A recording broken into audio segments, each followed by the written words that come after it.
flagship station for MTSU Sports.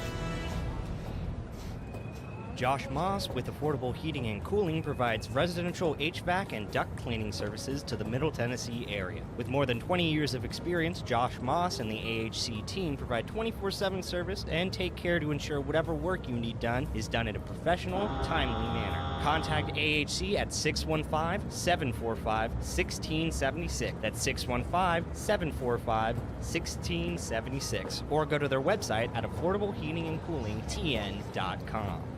Most people know that their insurance can provide them with coverage for the many life's mishaps. But I can help you also unlock discounts, save money, and get benefits with Farmers Insurance policy perks. Whether we're discussing home or auto insurance, I am here to help you understand these great perks. Call me, Mark Lewis, at 615-625-7070 for a quote, and you can get a whole lot of something with Farmers policy perks. We are Farmers. Bum, bum, bum, bum, bum, bum. Not available in every state. Only available select Farmers branded policies underwritten by Farmers Truck or Fire Insurance Exchanges or affiliate. Want a flawless look without the wait? Step into the Vanity Zone in Smyrna, where upscale style meets everyday convenience. Specializing in precision cuts, color services, waxing, and more for men, women, and kids. All delivered by highly trained stylists with an eye for detail.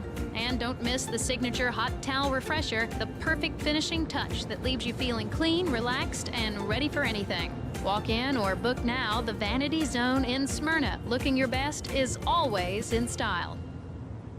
At Dr. Automotive in Smyrna, we're committed to providing local car owners with top-notch auto repair services. Let's hear what some customers have to say about Dr. Automotive. I just really appreciate Danny and his whole team. I always feel like I'm going to get great service and the right outcome. You just don't find any better people. He's always been very good. We've got the cure for your car. Dr. Automotive, keeping your car running smoothly, mile after mile. Visit our website, smyrnaautorepair.com. AFFI is Middle Tennessee's premier choice for pest, wildlife, and moisture control. They specialize in those difficult and unique cases. You can reach them by phone at 615-300-2395. That's 615-300-2395. Or stop in at 200 Glenrose Lane in Smyrna.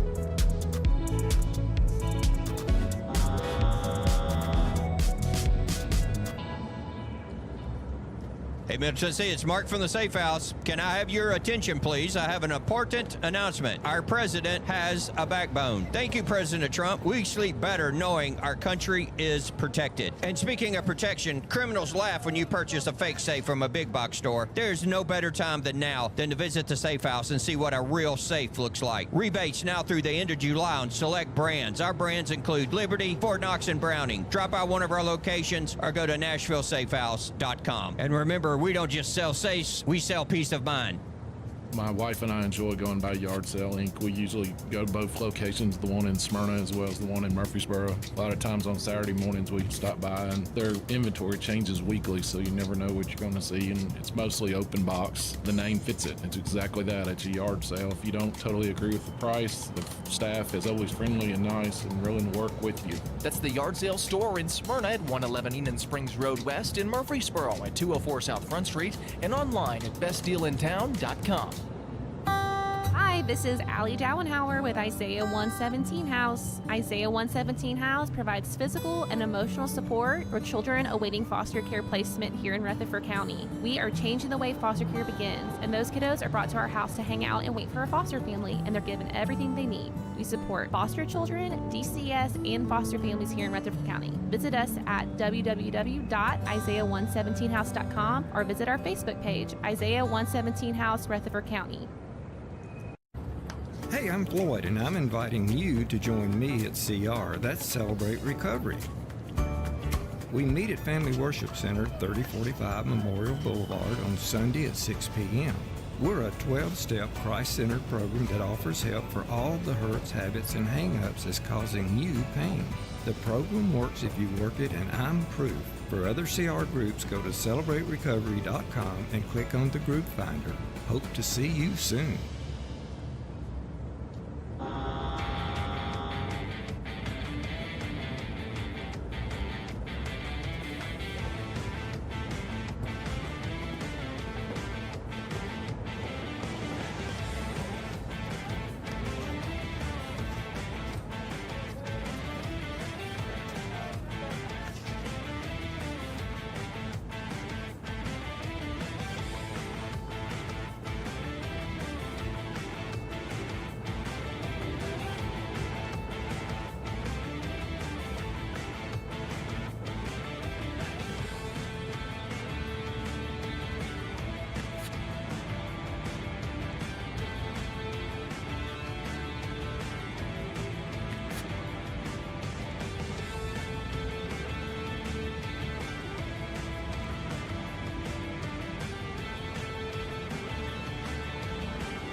This is Conversations with Mike Sparks. Are you concerned with the state of America, your state, your community? Then you're in the right place. State Representative Mike Sparks. He and guests are here to talk about local politics, history, faith, and freedom.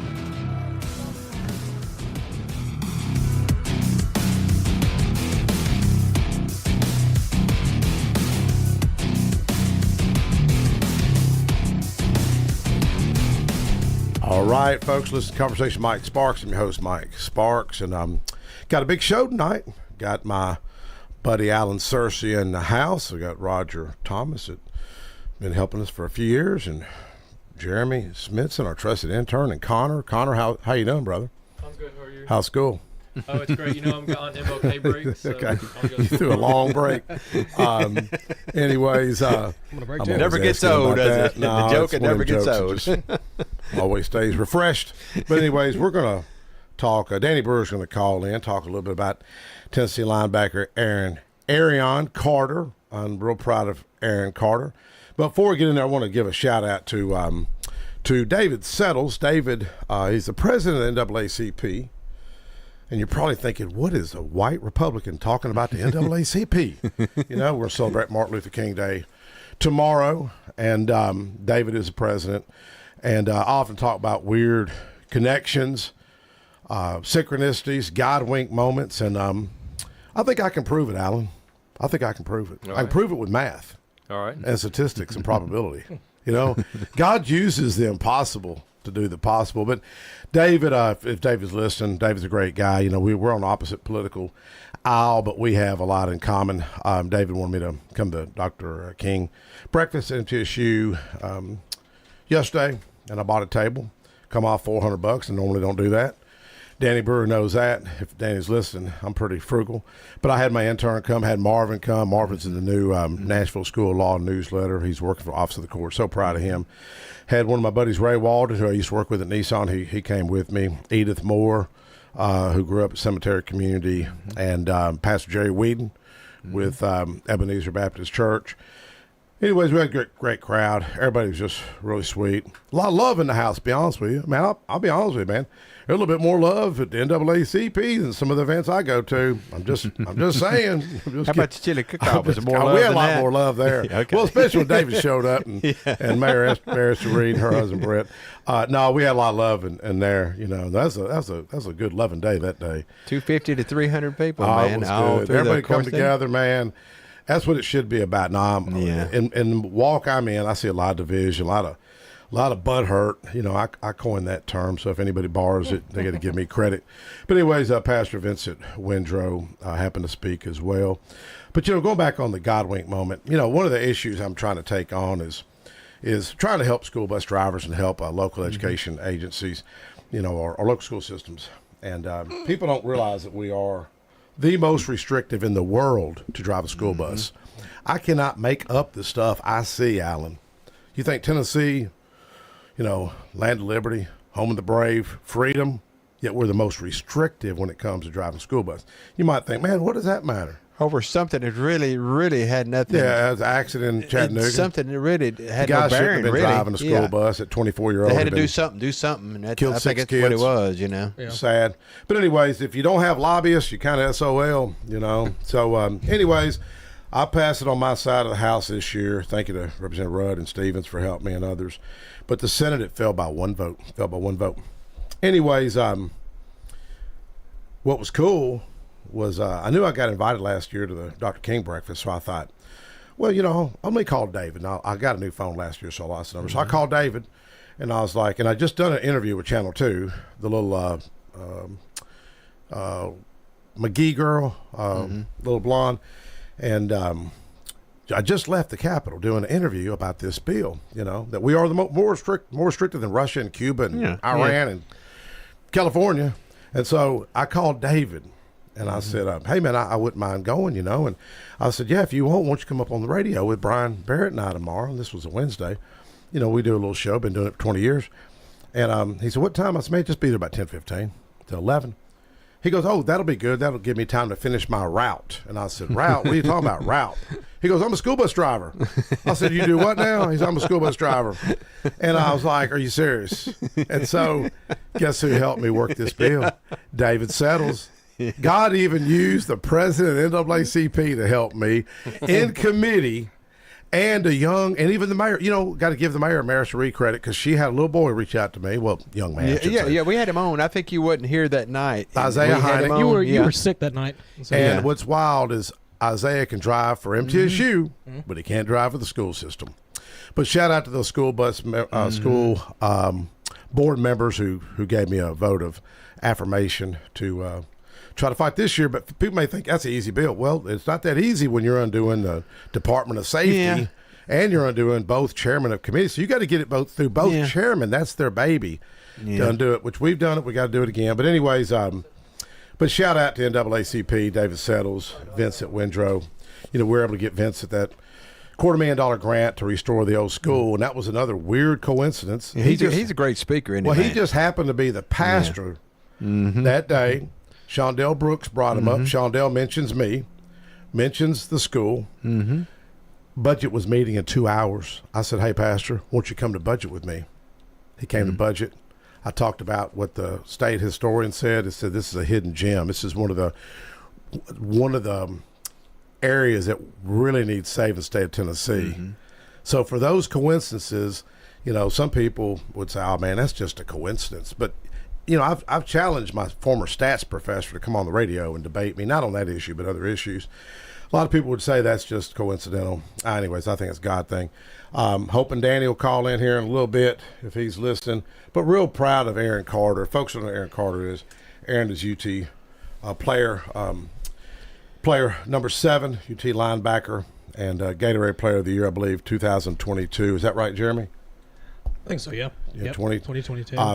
I had him up at the Capitol meeting with UT president. And you also had him sign some footballs for you that you did to thing. Really, he signed like 20 of them, man. Yeah, but that was so great, though, man. That a kid would do that. But he's good.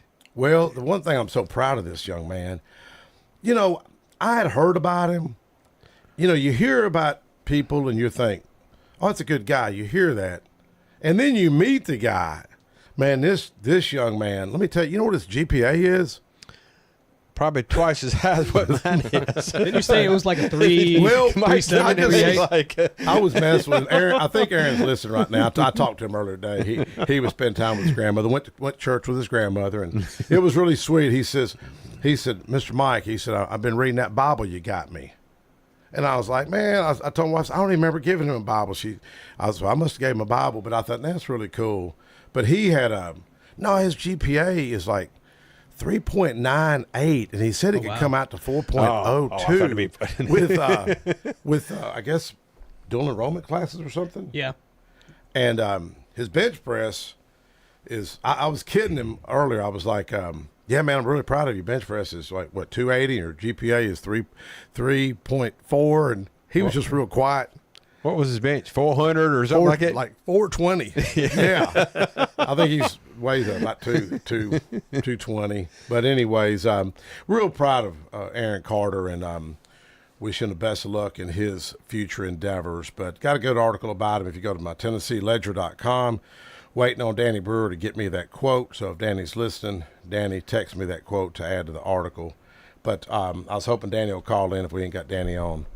Danny called in. We'll just Danny, send me that quote if you listen. Well, the football game going on is right to the end. He probably will call you right after that. It's a minute to go. That's what I was checking. So you'll probably get, if he's going to call, Well, Danny knows this issue better than anybody. But I had a meet with Randy Boyd about 3 years ago in the Speaker of the House Cameron section of the lawmakers, and he's going to be, I believe, an orthopedic surgeon is what he wants to do. And Jeremy, I know you're a big Alabama fan. Sounds like he could end up playing for Alabama. Does that make sense? That's news to me. I've been hearing a lot of other different names in the portal right now. I know we picked up somebody from Oregon, I believe.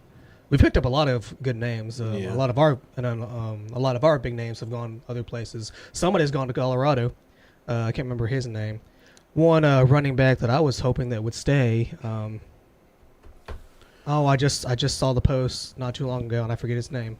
Well, here's a quote of Aaron Carter's. Here is his quote. Just a simple fact of me being able to go and finish my degree. I only have a couple of credit hours left. Carter wrote, I'll be the first in my family to graduate college. I just want to go and have a full season, a full healthy season. But I'm telling you, man, this young man could, if I could envision him starting a nonprofit and trying to reach a lot of these lost young guys, man, because there's so many young men that we got to reach, so many fatherless. But one reason he's been successful is he's had great parents and great grandparents, and his grandmother Bernice and my mother-in-law are good friends. They used to work together at Nissan. But you know, that guy right there could change. I could see him touching 10,000 young men with his story. Well, yeah, that's kind of like David Price. He did, that little, I think it's called Little Miracles. I think if my brothers are listening, he can shoot me a text over there where the sports com is. Yeah. For the, disabled or, handicapped kids. And David Price had all that built. Yeah. So I no telling how many that affects. I went to it to watch my brother's little granddaughter. Yeah, man, it was really cool how they did that, and I think we gave him a shout out on the radio. Remember, we gave him a shout out on the radio. Yeah, that we had something before we shift gears and go to Allen. Had a big event of the night that you really. I'm not saying you organized it, but you get people there. Oh yeah. The old chili cook-off. No, the barbecue. No, which barbecue? Rooster Bean Brothers place. I know. What do you think about my son, though? I miss him. Oh, he's a great guy. He really is. You know. Yeah. His wife seems real sweet. And yeah. How many kids they have? Well, he's got 3 sons, 28, 24, and he kind of robbed the cradle too. 2? No, you talking about you? No, I think you robbed the cradle. No, wait a minute. Whoa, no, wait a minute. No, he always tries to trap me on these things. My wife's a little younger than I am. Yeah, well, yeah. How much? Oh, yeah, but okay. She was 15. Okay. Anyway, we started dating. we want to clear that up. Yeah. Statute limitations. Now, my son is like 10 or 11 years older than his wife, but see, he met her when she was in her 20s, okay? Yeah. And like I said, they've been married, I guess, 10 years now. And it's like I make this joke with my daughter-in-law. It's the joke, it doesn't get old. Now, my grandsons went to Ezel Harding. That's where I went. Did you? Yeah. Okay, Summer, my daughter-in-law went to Ezel Harding. Goes through the 12th grade, correct? Mm-hmm. I told my son, I said, now, when you were picking your boys up, did you realize your wife was probably sitting in line waiting right one of those girls, and that was going to be your wife one day? So that's wild. Yep. Yeah, we had the guy, it was Lighthouse we had on here, the master, I forgot his name, but Ezel.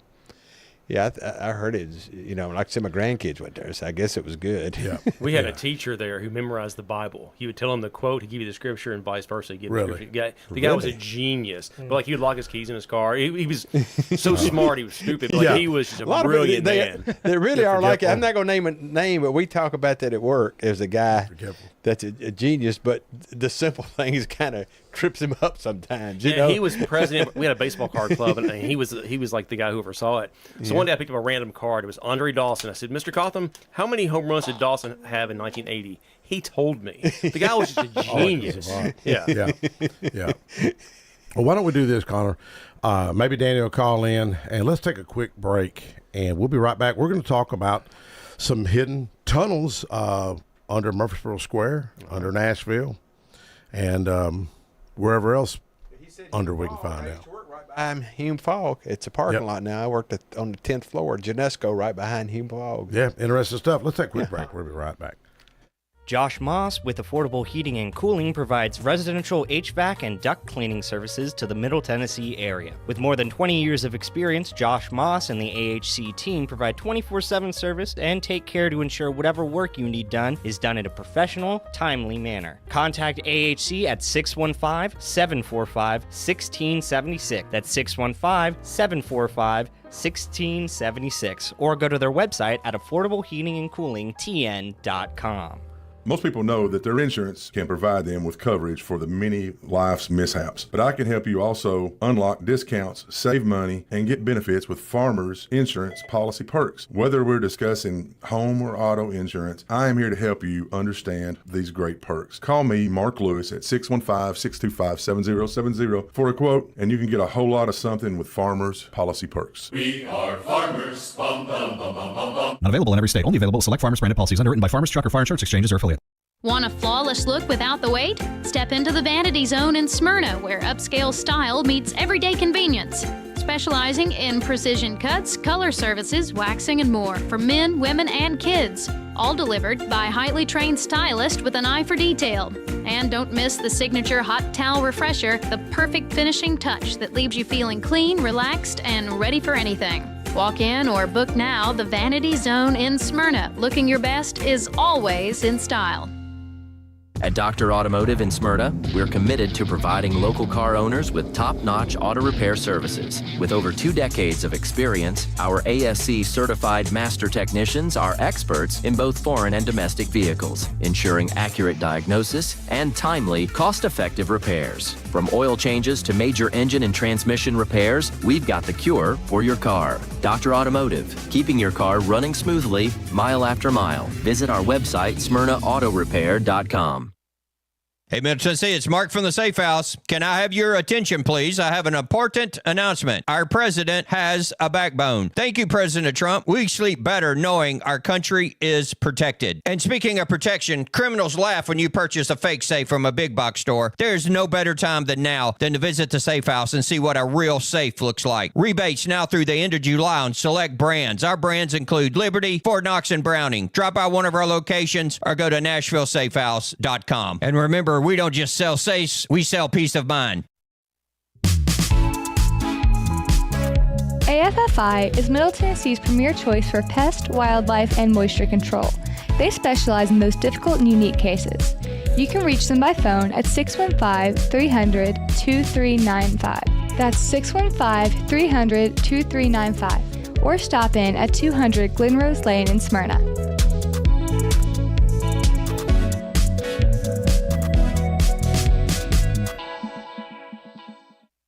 My wife and I enjoy going by Yard Sale Inc. We usually go to both locations, the one in Smyrna as well as the one in Murfreesboro. A lot of times on Saturday mornings we stop by, and their inventory changes weekly, so you never know what you're going to see, and it's mostly open box. The name fits it. It's exactly that. It's a yard sale. If you don't totally agree with the price, the staff is always friendly and nice and willing to work with you. That's the Yard Sale Store in Smyrna at 111 Enon Springs Road West, in Murfreesboro at 204 South Front Street, and online at bestdealintown.com.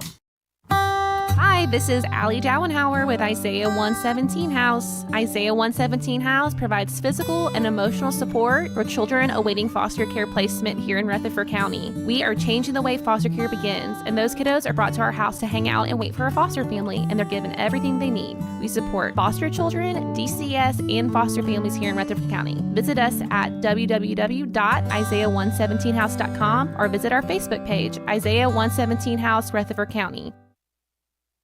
Hey, I'm Floyd, and I'm inviting you to join me at CR. That's Celebrate Recovery. We meet at Family Worship Center, 3045 Memorial Boulevard on Sunday at 6 p.m. We're a 12-step Christ-centered program that offers help for all the hurts, habits, and hang-ups that's causing you pain. The program works if you work it, and I'm proof. For other CR groups, go to CelebrateRecovery.com and click on the group finder. Hope to see you soon.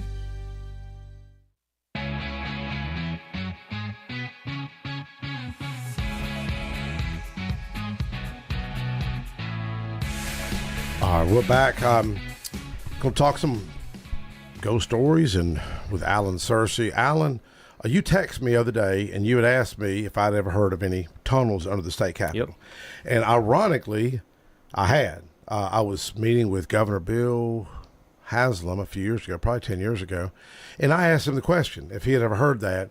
He said, "Yeah, Mike, I have." He said, and he said there was a little spot somewhere near the governor's office, you know, that he had heard that led to the river. So that's what I had heard from him. And then I know there's some news articles out there. So what have you kind of learned in your research? Well, I mean, researching all these books, I know for a fact there were tunnels under Murfreesboro, Gallatin, Franklin, Springfield, all the big towns surrounding Nashville had them. When I researched the Murfreesboro book, what I found was all the entrances were old banks.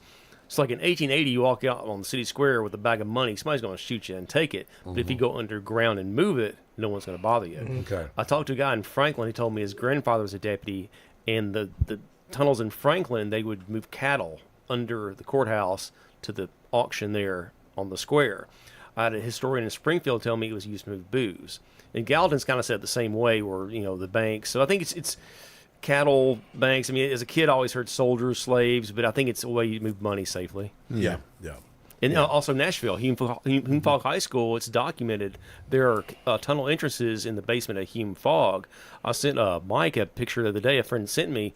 There's a tunnel entrance where when the Maxwell House Hotel burned down and they raised it, there's this great big hole with bricks all around it. It's a tunnel entrance going underground. So there are tunnels in Nashville. I wonder where that one would run to. Any idea on that one? I think they just linked the buildings underground. I mean, I don't know. Yeah, this wasn't really a tunnel, but it wasn't really. It didn't hit me till afterwards. But when they moved the old federal courthouse to the new one, I worked at a company. We were breaking down the equipment there, and they had these guys. I thought it was a bunch of soldiers down there helping us. It was inmates that had them in fatigues.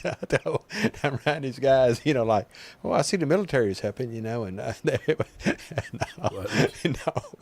I said, I asked the dude, why didn't you tell me that, man? He said, well, they didn't bother you, did they? I said, no, but still, you should have given me a heads up, you know. So we saw, like, ghosts in the old courthouse? No, it was inmates, the real ones. Oh, they were real prisoners. Okay. Yeah, that sounds like inmates. I thought you were soldiers. No, it was really, they had them on fatigues, you know, like, you know, the orange outfit. Yeah, just army outfits, you know. But I don't know if I guess they were the good ones. They used to work inmate labor. Trustees, I guess. But I think it, man. Well, the old courthouse, they would have hangings right out front there. Well, you brought up the tree that they recently took down. Yeah, the thing was, the old saying, the grass never grows under a hanging tree. You're right there. I think it's on the east side of the courthouse. There was a huge old, I can't remember the oak tree, what kind of tree it was. Now, where is this? Which courthouse? The Rutherford County courthouse right up the street. Okay. They would hang the rebel soldiers there. Like he documented, they hanged several of them. And then I heard they were cutting down a tree. I didn't realize it was that one. But right there in that office, that's like right next to the tree, all kinds of weird things happen. Lady told me she works there, and like books would jump out at her. The desk drawers would open, and things would move around. Yeah, just wild stuff happens. Yeah, that old sycamore tree. I hate to see it get cut down. Didn't we have? I think we had a guy up that was, I guess, the great grandson of the guy who was supposed to have planted it. Were you with me when we done that? It's been about two years ago. Maybe. Yeah. I just, like I said, I can't remember what I did 2 minutes ago. That's why you see me always notes. Yeah, but it was documented. They hang soldiers right beside the courthouse. I mean, it was like a show of force, really, to the town, because it was occupied. You know, what are you going to do? Keep the population in line? You're going to hang the rebel spies or the rebel soldiers? Yep. Okay, hey, I'm gonna, you know, like Sam in Pulaski hung him. You know. Well, that goes back to the raid by Forrest on the courthouse. You know, the Union.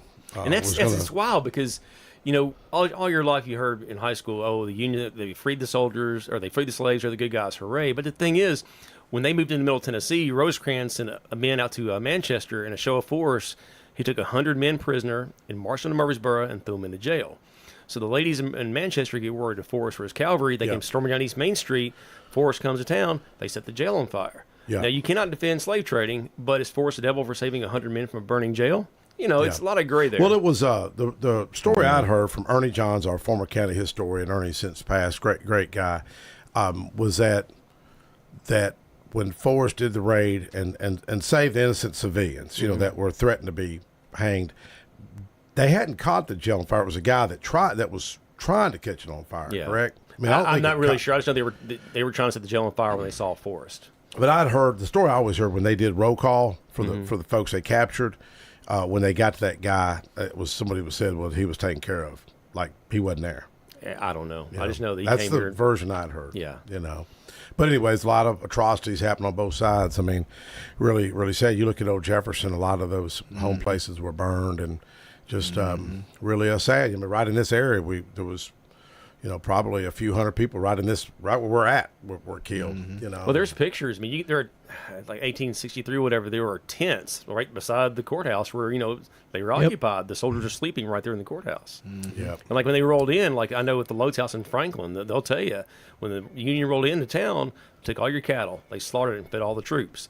They would tear down your fences, some of your houses for the fortification. So like war is hell. They just they do what they had to do. Yeah, I know. I know when Pettis did the reenactment, did a great job of Charles Davis. He talked about some of the atrocities that happened on both sides, and really sad period for our country. He did a great job, didn't he? He really does. That's what I knew he would. You got to see it, and I had seen him do it at Oakland's. I saw him do it there, and he did it several other places. Pettis is a trustee there at Sam Davis home. But anyway, there's another little story that's really kind of cool that the young guy he tells this story. He's 18. I'm glad to see somebody into history. It's our director's son. And he's one of our tour guys now, does it a couple days a week. Well, he's got a story about the guy that actually pulled when Sam got hung. He's the one that did it, and he didn't want to do it. Oh. And he tried to get out of it. It was going to give like a month's wages or something just to get out of it, and they made him do it. And later on in life, the brother Oscar that went and retrieved the body with the overseer John Kennedy, he was 16 at the time. Well, later on in life, he went to visit Oscar there in Smyrna at Sam Davis' home. They don't know what was actually said in there, but he did go see him. He just felt just so bad that he was the one that had to do that. Well, Dodge, the Union general, didn't want to hang Sam. Like he promised to give him a horse. He'd give him food. Like, we'll get you home. Just tell me who done it. Yeah, and he wouldn't flip. Yeah. I know. Nowadays, people, hey, Roger, I'll give you $1.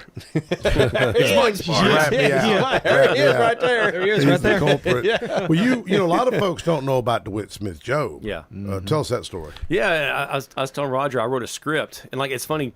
It's called the Rebel Avenger, and the story is, Sam was hanged. DeWitt Job, they're three cousins in the first. I think they're in Tennessee Infantry. So Sam, he's hanged in Pulaski. He's caught with papers. DeWitt Job is caught with papers, and the Tri-Unit at Arrington, they cut out his tongue and drug him behind a horse. So the rebel folklore, I'm not sure what's what, but D. Smith, their cousin, he went on this 16-mile rampage from Tri-Unit to Murfreesboro, killing every Union soldier he saw. And there's some accounts he killed 60, some he killed 15. No one really knows, but the legend is he got to Murfreesboro, and then he got sick, and he was captured.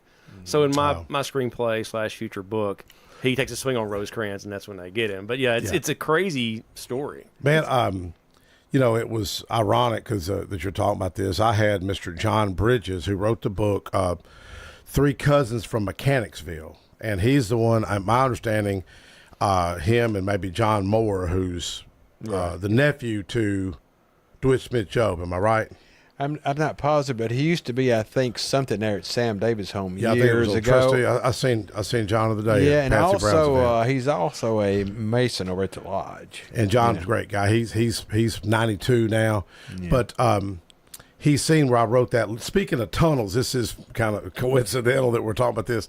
He's seen where I wrote that letter to Elon Musk and the Boring Company about we need a tunnel in Murfreesboro and Smyrna. Man, this traffic is just getting crazy And I know it sounds nuts to even write that, but then again, they've talked about, could this be done to Knoxville? We need it here before Knoxville. I think if I put a survey out there, I think everybody in Rutherford County would agree. But John's seen the letter with WGNS press release. He said, hey, man, I like the way you think. Come by and see me. He's a former engineer.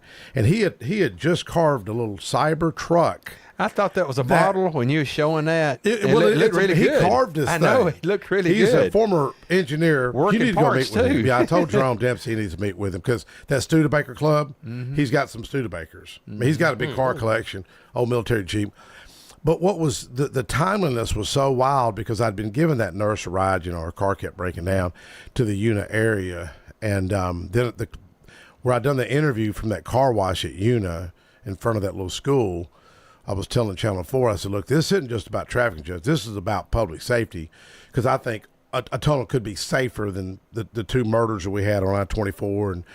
And what was weird, 4 or 5 days later, the nurse texted me. She said, hey, a cop got beat up. A female cop got beat up at the same car wash I was at. And somebody thought that was a car wash at Smyrna. I seen that thing. I said, no. People don't read the post. You got to read the post. I know. They just say, oh, that's that one over. I go, what? No, I know. Anyways, but he had designed this little cyber handicap truck before I even wrote this letter. So he calls me, and I know him, but not real good. I've seen him at history events.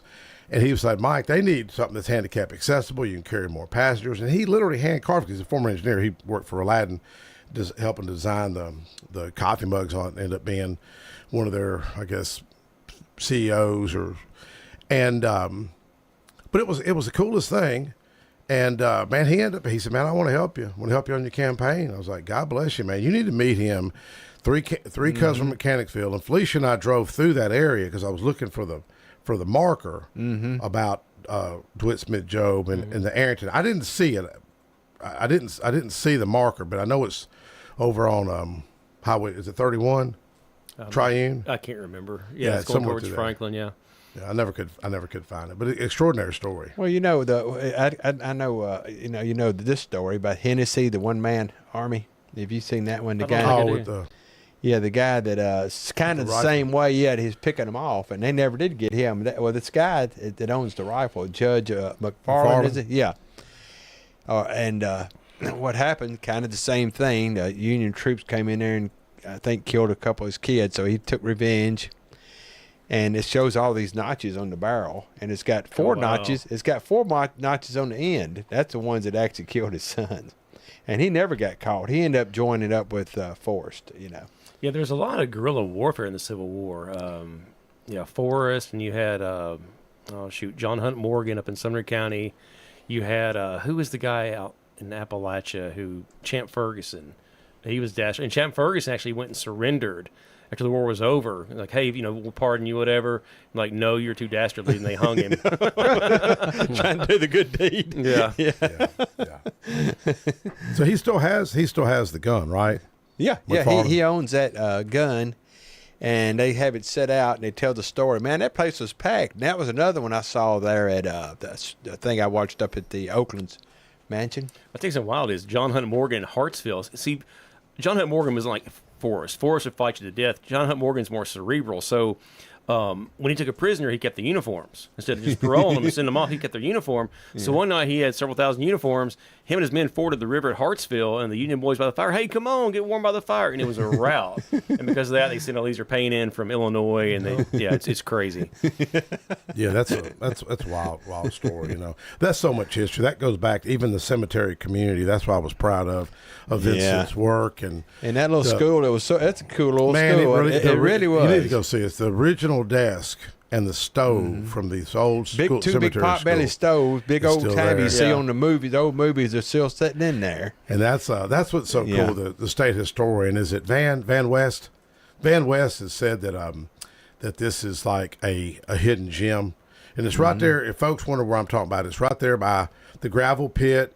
Well, remember Travis Court's? Yeah. Okay. You could buy beer there at 13. You remember that? It's across from the old Travis Courts. There's a little church there. How'd you know that, Mike? I just barely remember it. I think I was 14. But there when was you bought your beer, a was 14. church Is that what you're trying to say? there. Okay. Stones River Methodist Church. You just drive back, and it's right there. But what is so cool, Bo Washington, who was a trailblazer of an educator, and I didn't know that's Vincent Windrow's, I guess, godmother or god aunt. She was a teacher, and how he got his name. It's kind of a neat little story he told, wasn't it? It really. Well, what's so sad? As we get a little older, we're seeing folks pass away. I've seen two tragic deaths this week, and my son's best friend died. Christian Martin passed away sadly. And, Mark talked about that one that you're talking about, but he didn't name a name. But he had another one a little bit. I probably won't want to talk about. We've known the young man since he was in first grade. It's just tragic when you see this. But when you look at history, and I know you love history like we all do up here, and I mean Jeremy's even got a second degree in history. But you look at like Frank Capron is the one that put me on the African American Heritage Society, Mary Watkins. We got to honor her the other day at your place, Sam Davis home, and then we honored the late Dr. George Smith, who was just such a trailblazer. But what is sad is these guys don't see the fruit, but their efforts led to the fruit. You know, and like how old are you, Alan? 49. 49. You know, when you like John Bridges, you need to go meet John, and that's what I was telling Jerome Dempsey the other day. That he needs to meet. I think he called him. I think he was already going. Well, yeah, John was spoke a couple of years one of your chili cook-offs. Remember that? But this year I did reach out to him, and he's told me he said, "Man, I'm just a little too old now. I'm 92. It's just really hard for me to do that anymore." But I did reach out, and I probably told you that because you actually we had tell me people to reach out to. We have 95-year-old Charles Jones. I don't know him. He's acting like, I mean, he was one of our speakers. He fell and got hurt the other night. So he broke his hip and had 95. Yeah, and anyways, he's talking about he'll put up $2 million if we can get a state park over it, or some type of facility, old Jefferson. Yeah. I think McFarland and Marty designed that trail, right? The horseback riding trail. I'm not sure if I know Marty was big. Well, y'all hung out at East Fork. No, that was your. It's called the Mike Sparks Rec Area. They changed it to East Fork. I'm a West Fork guy. I was on the West Fork side. But those rocks are from that my granddaddy's chimney from that where it used to be over before you burned it down. It's that pavilion there. It had rocks. Oh yeah, that comes from my granddaddy's old house on the hill there. That's where they came from. They're still there. We need to get Alan out there to take the tour. Oh yeah. If I know he's busy. We've invited before. Yeah, I was going to come one time, then you changed the date or something. And the new day didn't work. But we don't do that now unless it's raining. We've got a caller. Caller, go ahead. Yeah, hey, Mike, Danny Brewer. Hey, what happened, man? Why was you late, brother? Football game watching. No steak cooking. He's cooking steak. That's a good excuse. Yeah, that's even better. I was going to invite Mike, but he doesn't like steak. Well, I mean, it's got to be extra well done. What's wrong with you, man? I got to have mine. What's wrong with you? His buddies like it. You can always do that, Danny. Now I don't live that far from you. Cook. Did you invite Mark over there? My buddy Mark Carpenter. Yeah. Well, extra well done is not how you cook a steak, Mike. That's what they say. That's just me. Mike, what's wrong with you, man? I learned to eat cheap because we were broke growing up. You know, we had to find creative ways. Oh, like the 6-pound burrito you built over at the Taco Bell. Taco Bell. Almost got fired for it. Hey, well, Rick Sinnett. You remember Rick Sinnett? He was at your daughter's. Rick was my manager at Taco Bell. Yeah. He told me that his staff consisted of you and Todd Loggins. Man, I seen Todd the other day. Yeah, Todd's a good fella. He is. Todd are good buddies. He is. You know, if you and Todd Loggins were what he had to work with, like I said, God bless. Hey, it was man, some fun times. You know, you're right. There were some fun times. Anyways, now see, I'm off on a tangent in high school, man. I got to quit that. Hey, Aaron, it's Arian Carter, correct? My wife keeps correcting me. Arian Carter. Arian Carter. Well, I talked to Aaron earlier today and told him we're going to talk about him. And I know you're more well versed with all these football jargon and his record and where things are going. I just seen him in the news the other day. Did a little story about him in my Tennessee Ledger. I'm just so proud of this young man. And this kid, I was hearing good things about him from you and others. And then when I met him in person, you know, Randy Boyd, the UT president, Cameron Sexton, or Speaker of the House, man, these guys were just awestruck and how polite and professional this young man is. And just what a great guy. So I know you had a good conversation with him, yesterday? Yes, I did, yes. Quality young man, very proud. Smyrna is very proud of him because of who he is and what he's accomplished to this point in his life. You know, he battled injury some in high school, fought through it, had a fantastic senior year, was Mr. Football for the state of Tennessee through TSSAA, selected him as Mr. Football. You know, he's had a great career at Tennessee, leading tackler this year for them. You know, just a fantastic young man. But he thought that he had a chance to maybe go to the NFL. And things have happened, and I think he's figured out that he's better off coming back to college. And the biggest reason, and this is one of the huge statements about this young man. Yep.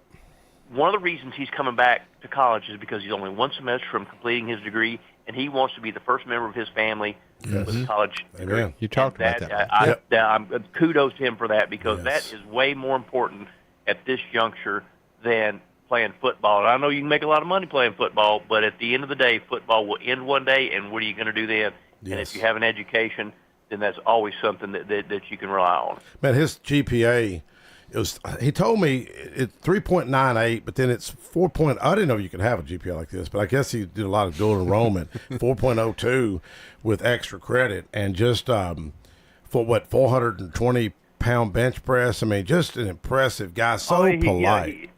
A tremendous athlete. You know, I mean, he's very athletically gifted, but at the same time, you know, he's one of those guys where I would refer to him as big team, little me. You know, he's not consumed with himself. Yeah. He wants to do what's right for the team and for others. And so that's one of the reasons that makes him such a quality young man. Now, the reason that you don't know about a 4.02 GPA is, what was your GPA like? You don't want to talk about it. Hey, you can ask about my bench press, though. Ask about that. Okay. It was 330. Broke down trophies. 225, 23 times. Anyways, I saw the broke down trophies. Yeah, the weights have fallen, the man's head's falling off. Anyway, you told me to throw my trophies away. I was like, hey, what should I do with this? You throw them all away. They're garbage. I'm like, I'm holding on to these memories. Well, sorry, Mike, but you know, we're not sure what the future is going to hold for Arion yet. But he is going to come back to school. Not sure where he will play at. Yep. I don't think it'll be at Tennessee. Yep. Don't know yet, but I would be surprised if he's back in the orange and white. Well, you're a big betting man. You put any wagers on any of this kind of stuff? No, I'm play the ponies, and that's it. That's where my wagering money goes, on the ponies, not on people. Yeah. You know, why would you bet on people when you can bet on the ponies? Yeah, exactly. How's the family? Everybody doing good? No, everybody's great. We just enjoyed a wonderful steak dinner, and we've have some friends over and everything like that. And so I cooked for everybody, and no, it's all good. And you know, we're all moving in a forwardly direction, which is what we want to do. You know, Aaron, when I was talking to him earlier, he said, Mr. Mike, I'm reading that Bible you gave me. And I thought, man, that's pretty cool. Just such a good guy. When I had him at the Capitol, Marvin, my sister, was asking if I was, preaching to him, talking to him. And I was like, man, young man, if I was you, I wouldn't drink. And he goes, I don't drink. And Marvin goes, you tell him to stay away from the women? I was like, no, I ain't telling that. You know what I mean? I ain't telling that. Anyways, but I knew of all people, you would know, this topic. And like I say, Smyrna's so proud of him. I know you, Danny, you're so proud of him and all. So I know he's listening right now. He went to church with his grandmother, told me this morning. Well, yeah, no, he like I said, quality young man. Now, here's another positive layer about him. There's a kid that played at Smyrna this year, Jerry Martin III. He won the Pigskin Trophy, which I gave Arion the Pigskin Award, which is a high school football award that I give out to top performer in Rutherford County. Jerry Martin III is a kid that won it this year for Smyrna. Outstanding young man also. Had some family struggles. Well, Arion has been a guiding force for him. Yes. He has been in contact with Jerry Martin. He's helped him because Jerry is an early enrollee at Murray State now. He's got a football scholarship to play at Murray State, and he's an early enrollee. So last Sunday, he went to Murray State. He graduated from high school already, and Arion has played a role in making this stuff happen for Jerry Martin III because Jerry was there, I think, as a freshman when Arion was there at Smyrna High. So they know each other, and he has been a mentor for Jerry Martin III. So he is continuing to invest in Bulldogs because he's a Bulldog. And so that's just another positive layer of him. A really quality young man. I can't say enough good things about him. And we obviously wish him the best in all of his future endeavors because he's a guy that deserves it. Yes. So, Danny, when can folks catch you? Saturday mornings at what time? So Saturday mornings I help host a coaches radio show, the high school coaches radio show during the fall. It's football. This time of year it's basketball, so you can catch me there. You can also, I have a website, horseracingScoop.com. Starting in February, on Friday mornings during drive time, you can catch my handicapping spot on WGNS Radio, where we will offer 2 minutes of pony picks on Friday mornings during drive time. Right. So you can catch me there. And then also, I am a contributor for Forbes, so you can go to Forbes.com, put my name in, Danny Brewer, and you'll see all kinds of stories. I'll have a story out about a horse called Disco Time. I think they named him for you. All right. They saw your dance moves, Mike. Disco Time is running the Pegasus. He's an old, Village people guy over there. He likes it. Yeah. Anyways, thank you, Danny, and tell your lovely wife we said hello, okay? I appreciate your time, guys. Take care, Danny. We'll say bye.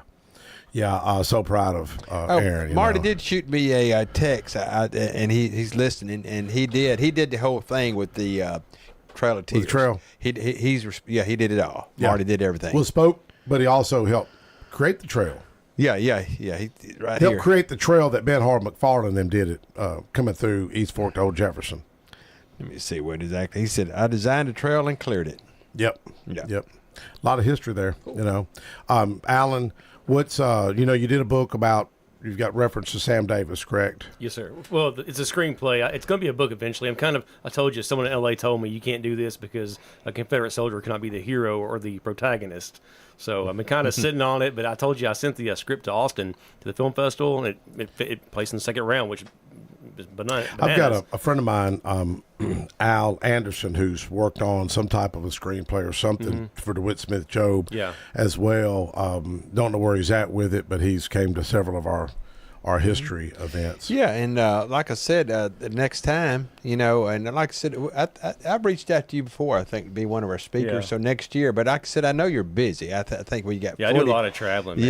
Yeah, and I think it's usually I'd like the thing. to come if I can swing it. Yeah, I would love to have you. Like I said, it's just, we try to change it up every year a little bit, different ones, and I got plenty of talk. I got the Sam Houston, the new Andrew Jackson book drops in May, and I got the Rebel Avenger I'm sitting on until I'm ready to be canceled to publish that one. Well, you got to be careful. They will try to cancel you. They tore down the DeWitt Smith Job home recently. I didn't know that. Yeah. That was a shame. And somebody the guy at Walden Farms was wanting the logs, and they gave him 2 weeks. He couldn't pull it off to get it, buy the logs. So they went on and just, Well, I think John Moore's son has some of them. Okay. So, but John Moore. I know Walden. I know Walden was trying to get over at Walden Farms. I'd read that somewhere. Was trying to get a lot of them. Well, what was so cool with John Bridges, and John is just such a great guy. And like I said, a lot of these folks are passing away, and I picked him up and brought him to the Historical Society, and John Moore happened to be there. Well, here's a 93-year-old John Moore who just lost his wife this year, and here's John Bridges. They were schoolmates. They're like, dude, we were in the 3rd and 4th grade together, and it was so cool to see them talking. It was like two schoolboys back, and they were just cutting up. And here they are, 92 and 93. Got a nice picture of them, but John is just such a great guy. He was at Patsy Brown's event, Alan, we need to get you out there and I'd love to tell some of these stories. Swing it. And bring some of your books, and maybe we, our director may get back, stick them in our, we sell books there and stuff. Okay, yeah. So what do you, I think did Jeremy share the story, the ghost story, Sam Davis with you? He shared that last time. He told me about something on a golf course. I think last time I was here. Yeah. The whole. I actually sent Mike a picture about 2 weeks ago. That was another foggy morning, and I texted him. I texted him the picture, and I was like, "There's no ghost here. Ghost this morning, no Mike." Ghost. Can't you picture Jeremy now when in that fog out there riding around? I've never seen anything. I've never seen a ghost. Have you? I lived in a haunted house behind Traveler's Rest over in Creve Hall, Nashville, and I saw a lot of weird things. I saw something in Rosemont, historic house in Gallatin. I was walking through the cut-through to the back side of the house, and I saw a man looking out the window of this reception hall. I did a double-take, and he was gone. My daughter-in-law, she saw the daughter-in-law of the night. She saw somebody. At Sam Davis' home. She's at nighttime up there with my son. She saw somebody up in the window. She said, "Hey, you think I'm crazy?" She goes, "They had a light, and we had alarms on at night. Yeah. We don't." She said, "There's somebody in the window with a light." The story I've always heard. I've known two folks that helped take care of that place. Jamie Hicks, Tony Hicks' wife. I think she was the director or something years ago. And then Tammy Moss. And I'd always hear that they'd make the bed, you come back, and the bed is... I did that story. That's one of the stories I looked up. It is like it. You've seen these old beds where you see where the person slept. Yeah, you can smooth it out. The next day it's sunk back in. Somebody sat in it. Yeah, that's one of the stories. Now, John Moore, I'd read some of his stories. He said he didn't believe in that. He's the one that said people was out there and they had these little things, recorders. They heard a woman's voice, and I've heard a woman's voice twice call my name out, and somebody else in the other crew heard my name called out, and I heard it plain today. The latest one I've heard in the museum was a guy, and I said, hold on, I'll be right with you, and I thought it was our guy that worked there, and I said, hey man, what'd you need? He go, what are you talking about? He's in there. Well, a buddy of mine told me he went to Sam Davis home 10 or 12 years ago, could have been even longer, with Channel 2. He was a ghost hunter and he had the equipment, and they did like a little investigation. They had some stuff, and then Sam Davis home said, no, we don't want you to air this. Yeah, that's probably true. It is probably true. Yeah. I They don't want people, it's something like that, to come out and all around just to. Well, it's like the Belmont Mansion in Nashville. The guy telling me there, he's like, look, lots of things happen, but there's 2,000 kids next door in this dorm. I don't want them coming over on a Friday night bored out of their mind looking for something to do, trying to catch a ghost. Yeah, we do have a guy that lives on the property there, so if anybody comes on, he does. He came out there on Tony. When Tony pulled his truck in after hours, Tony. To bring he said, man, who is that guy? I said, no, he lives on the property. That's his job. Yeah. So you're not going to come out there and not get called. Alan, Danny was kidding me about, because I'm very frugal, and he's heard me share this story, and don't start crying, Alan, because it's sad. This could be a story right here, Alan. Talk about coincidences, God-week stories. This is a tearjerker, Alan. I was the only kid in the entire school that didn't get to go to the Sam Davis field trip because I didn't have $5. I mean, I knew my mother struggled. We was raising 5 of us, and I just knew she struggled, so I didn't want to bother my mother. So they let me sit there all day long, and I was in the 4th grade. Back then, there wasn't a door. It was a wide open, like 10-foot open. So they'd see me, and the teacher like, what are you doing here? I'm like, well, I don't have $5. Go to the field trip. Students like, I don't have $5. So this teacher, Emily Mitchell, reached out to me a few years ago, and she said, hey, I think I was arguing with some school board people or something, and she said, I know you used to go to this school. She said, come on to school. And I was like, yes, ma'am. And and she said, I bet your name's carved desk. It was really kind of cute. So I went up there, David Jury, and what was weird is first I talked to this black custodian. I said, hey man, where you went to school, went to Holloway, where you go to church? We're locked out. Their church literally was locked out by the city of Laverne. True story. For 18 months. I can't make this stuff up. We got them back in their church. Sadly, it took a while. Giles Creek helped build the church, by the way, white church out in Mechanicsville area, that little area. Well, what was weird, she took me to my same exact classroom, dude, that I was in the 4th grade. The same classroom. What's the probability? 1 in 1,000, 1 in a trillion? That's pretty wild. Tell me how cool this is. Guess where I was at the next day? Where's that? I was a guest speaker at the state capitol on behalf of the 150th anniversary of Sam Davis home.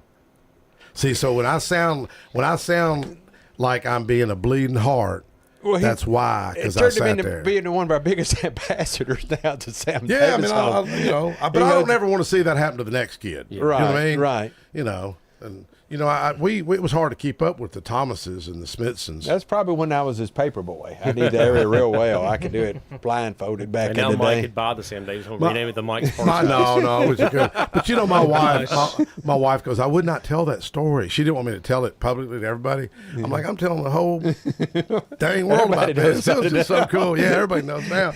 But anyways, they say that won't happen. But here's another weird coincidence. That was the year that Governor Haslam, a billionaire, come against me, tried to bump me off. They spent $1 million against me and none of the lawmakers because we asked for the Commissioner of Education to resign, but so did 66 school superintendents. And I called out white-collar corruption, the JLL real estate contract. We still won. That. And guess who ended up helping me that year? The teachers. They started crying when I told them that story. Man, they were crying. Like, that don't happen today. I said, well, it happened to me. Anyways, Alan Searcy, Jeremy Smith, and Roger Thomas. We sure appreciate it, Connor, our producer.